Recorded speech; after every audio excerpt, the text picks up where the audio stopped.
High viewers, ఈరోజు YCP గెలిచిద్ది అని 2024 ఎన్నికలకు ముందు బెట్లేసి ఓడిపోయినటువంటి వాళ్ళు ఆ డబ్బులు కట్టలేక ఆస్తులు అమ్ముకుంటూ కొంతమంది ఊరు వదిలిపెట్టి వెళ్ళిపోయి ఇలా ఎంతోమంది ఓపెన్గానే చెప్తున్నారు. నాకు తెలిసిన వాళ్ళే ఉన్నారు. నేను చెప్పా, ఒరే నాయన బుద్ధున్నోడు ఎవడు కూడా వైసీపీకి ఓటేడు, ఒకవేళ ఓటేసారని అనుకున్నారా బాబు, ఇంకా వైసీపీ బానిసలుగా ఉండి ఓటేసిన వాళ్ళే తప్ప సమాజం బాగుపడాలి, మా బతుకులు బాగుపడాలి, రాష్ట్రం అభివృద్ధి చెందాలి, మా పిల్లలకు ఉద్యోగాలు కావాలి, మా కర్మను నిలబడాలి, ఇలా అనుకున్న వాళ్ళు ఎవరు కూడా వైసీపీకి ఓటేరు. నేను చెప్తున్నా గుర్తుంచుకో, ఎట్టి పరిస్థితుల్లో వైసీపీకి అధికారులుగా రాదు.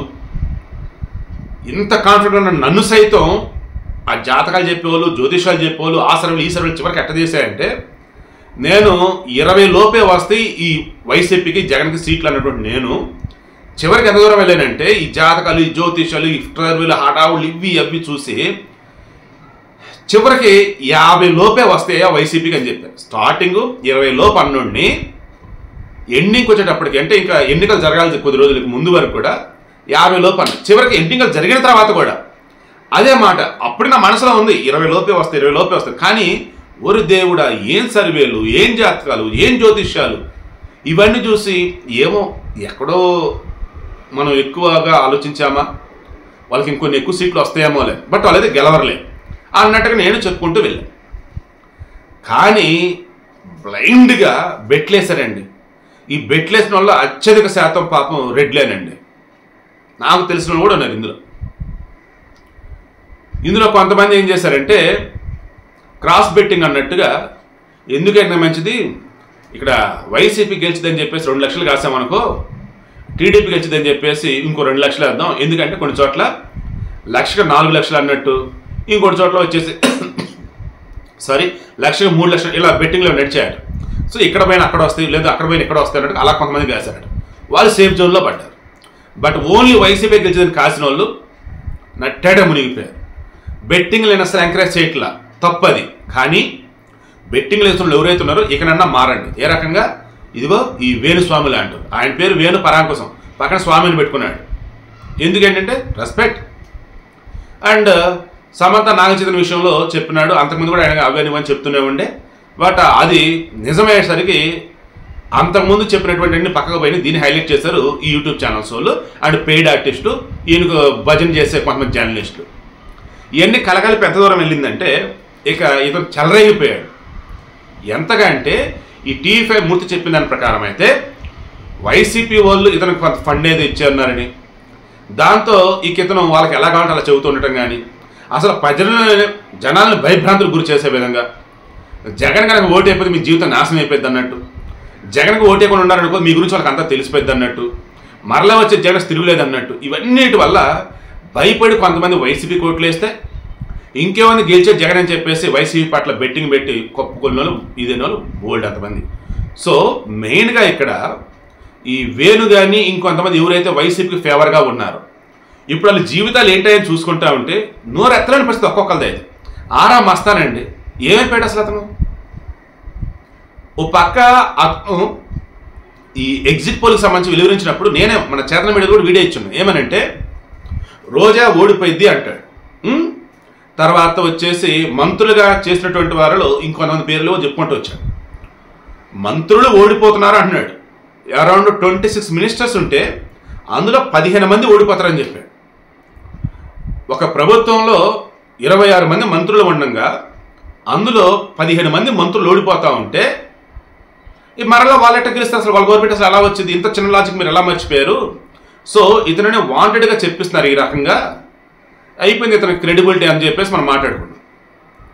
అదే మూమెంట్లో ఇంకో అతను వచ్చాడు, అతని పేరు మర్చిపోయినాడు, బట్ దుమ్ము లేపాడు అసలు. కేకే సర్వే అనుకుంటా. గతంలో వైసీపీకి 151 సీట్లు వస్తాయని చెప్పిన క్యాండిడేట్ అతనే, 150కి పైగా వస్తాయని చెప్పింది. అప్పుడు ఎవరు నమ్మలా. బట్ అతను జెన్యున్ ఎలా ఉంటుంది, అతను అసలు ఏ రకంగా సర్వే చేస్తాడు ఏంటో మొత్తం ఎక్స్ప్లెయిన్ చేసుకొచ్చాడు. ఎప్పుడు మొన్న. ఎందుకంటే అంతా కూడా వైసీపీకి సంబంధించి గెలిచిద్దని కొంతమంది, ఇంకొంతమంది వచ్చేసి 50, 60, 70, 80 ఇలా అంటున్న స్థానాలు. అతను మాత్రం ఏకంగా 15 లోపే అని చెప్పేశాడు. అండ్ కూటమి వచ్చేసి 160 పైగా స్థానాలు గెలిచిద్దని చెప్పేశాడు. దాన్ని ఇంకా అల్లల్లాడిపోయింది వైసీపీ వాళ్ళు. అయితే ఆ మూమెంట్లో కూడా మరల ఈ వేణులు అంటే వాళ్ళు పట్టుకొచ్చి సస్సే మేర గెలిచే జగనే, ముఖ్యమంత్రి జగనే, హడావుడి చేశారండి. ఆ పాపం అంతా ఈరోజు వేణుని వెంటాడుతూ ఉంది. మరి అకస్మాత్తుగా మరి వాళ్ళావిడ ఎందుకు స్క్రీన్ మీదకి వచ్చారు ఏంటో నాకు అర్థం కావట్లేదు. మొన్నటిగా మొన్న వచ్చేసి ఎన్నో జరుగుతున్నాయి సొసైటీలో, ఈ జర్నలిస్టులు పని పాటలు ఏం లేవా, ఈ వేణు చెప్పిందని పట్టుకుని ఎలా చేస్తారేంటి, అది ఇదని మాట్లాడి ఆ తర్వాత డార్లింగ్ అంటూ నాగ చైతన్య మెన్షన్ చేస్తూ మీ గురించి ఏదైనా మాట్లాడితే అది కాస్త పక్కెళ్ళి ఈయనంటూ మాట్లాడతారు. నాకు గిఫ్ట్ కలుగుతుంది అర్థం పడుతున్నా ఆమె ఏదో మాట్లాడింది. చివరికి ఏమైందంటే ఇక నిన్నటికి నిన్న ఆమె వాళ్ళ ఆయన ఇద్దరు ఒక వీడియో పెట్టేసి మేము చనిపోతాం, మేము బతకం, మన బతకనెవరు, టీఫీ మూర్తి 5 కోట్లు కావాలంటే మేము యానిస్ తీసుకొస్తాం, మా బతుకులు ఎంత, మా జాతకం చెప్పిన బతికే అమాయకులు చిన్నోళ్ళం అంటూ గతంలో వీళ్ళు చెప్పినటువంటి వాళ్ళ పప్పుల గురించి మిగతాడు గురించి అని మర్చిపోయి సంపత్తి కోసం ఏం చేస్తున్నారు, అంతకైతే మాకు బ్రాహ్మణ సపోర్ట్ రావాలా, మేము చెప్పే నిజం ఉంటే చదువుకున్న సపోర్ట్ రావాలా, మా సైడ్ ధర్మం ఉంటే న్యాయం ఉంటే లాయర్ మాకు సపోర్ట్ ఉండాలని చెప్పేసి ఏవో చెప్పుకుంటూ మమ్మల్ని బ్లాక్మెయిల్ చేస్తున్నారు, మమ్మల్ని బెదిరిస్తున్నారు అని చెప్పేసి ఆ మూర్తి రిమైనింగ్ ఆల్ లీల్ అని చెప్పొచ్చారు. మీకు ఆల్రెడీ ముఖ్యంగా ఈ వేణుకి యోని పూజలు చేయటాలు, మద్యం పూజలు చేయటాలు, మందు పూజలు చేయటాలు ఏవో చేశాడుగా, హీరోయిన్లకి హీరోలకి ఆ పూజలు పని చేశాడుగా. అసలు వేణు బ్లెస్సింగ్స్ కోసం ఎంతమంది తహతహలాడుతుంటారు అన్నట్టుగా గతంలో పోస్టులు అవి ఇవి ఈయన భజన చేస్తూ యూట్యూబ్ ఛానల్స్లో అది ఇది హడావుడి చేశారుగా. దెన్ మీరు ఈరోజు భయపడుతూ వీడియో చేయటం ఎందుకు? మిమ్మల్ని నిజంగా మూర్తి బెదిరిస్తే లేదా మధ్యలో 2 వచ్చి బ్లాక్మెయిల్ చేస్తే మీ దగ్గర ఆధారాలు కంప్లైంట్ చేయండి, దాన్ని పోలీసు ఇన్వెస్టిగేషన్ చేస్తారు.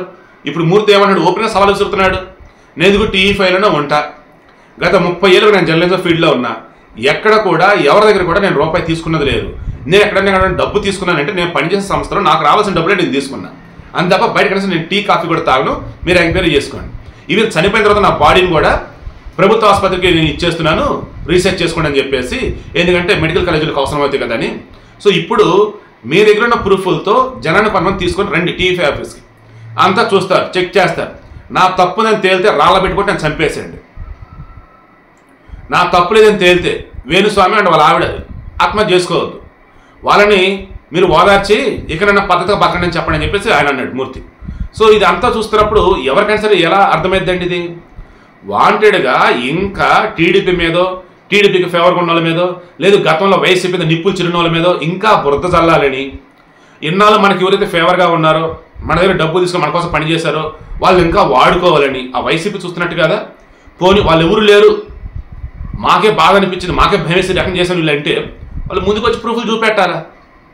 అరే పక్కన జూబ్లీహిల్స్ పోలీస్ స్టేషన్కి కంప్లైంట్ ఇస్తే అయిపోదును, ఇవ్వలే, ఇవ్వకుండా ఈ రకం వీడియోలు ఏంటి, మీడియా అంటే వీడియోలు చేయటం ఏంటి, ఆడియో ఇవ్వటం ఏంటి, అదేమంటే అంత డబ్బులు ఇంత డబ్బులు అడిగారు మాకు జీవితాలు నాశనం అయింది అది అనేది హడావుడి ఏంటి, వాళ్ళ సపోర్ట్ వీళ్ళ సపోర్ట్ వాళ్ళు అనటం ఏంటి? ఒక సద్బ్రాహ్మణుడు అనేటువంటి వ్యక్తి చేసే విధంగానే ఈ వేణు పూజలు చేశాడా? ఒక సద్బ్రాహ్మణుడు సత్వగుణం కలిగినటువంటి వాడు ఎలా ఉంటాడు? ఈ వేణు వచ్చేసి మందు అవుతూ మాంసం తింటూ, అండ్ నిన్న అతని యొక్క విక్టిమ్స్ ఎవరైతే ఉన్నారు బాధితులు ఆ టీఫీ స్టూడియోలో మొత్తం చెబుతున్నారు, అప్ అండ్ డౌన్ ఫ్లైట్ టికెట్లు కానీ and more over 5 star hotel సదుపాయాలు కానీ, ఆడకు వచ్చాక వీళ్ళకి వచ్చేసి రిమైనింగ్ అని చూసుకోవటం కానీ ఇంత చూస్తూ ఉంటే తెలిసింది ఏంద్రాయి అంటే ఈ వేణు వచ్చేసి సబ్జెక్టులో బెబ్బెబ్బెంత మాత్రం ఆయన చుట్టూతో ఉన్న శిష్యులు వాళ్ళు ఇలాంటి మొత్తం చేసేది మొత్తం ఒక చిన్న సైజు సినిమా లాగా ఏదేదో కనిపిస్తా ఉంది. సో వీడియో క్లోజ్ చేస్తూ ఉన్నా. ఇంకా వైసీపీని అంటిపెట్టుకొని ఉన్నా, ఇంకా ఆ వైసీపీ ట్రాప్లో ట్రాన్స్లో ఉన్నా ఎవడు కూడా పాజిటివ్లో లేడు అండ్ ఎవడు కూడా బాగుపడతా కనిపించట్లా. ఇక ఈ వేణు వాంటెడ్గా ఆ రోజు టీడీపీ మీద విషం గక్కాడు, సినిమా వాళ్ళ మీద విషం గక్కాడు, ఈరోజు ఆ విషయం వచ్చేసి ఆయన మీద పడుతుంది. ఏ రకంగా మూర్తి లాంటి వ్యక్తులు ఊర నిజాలు ముందు బయట పెడుతూ సవాల్ విసురుతూ రా చూద్దాం నేను తప్పు చేసిన చంపండి మరి మీ సంగతి ఏంటంటూ. సో కామెంట్లో మీరు తెలియచేయండి అసలు ఏం జరుగుతుంది, వేణు అండ్ వేణు ఆయన యొక్క భార్య వాళ్ళ బాధ ఏంటి, టీవీ5 మూర్తి యొక్క ధైర్యం ఏంటి కింద కామెంట్లో తెలియచేయండి.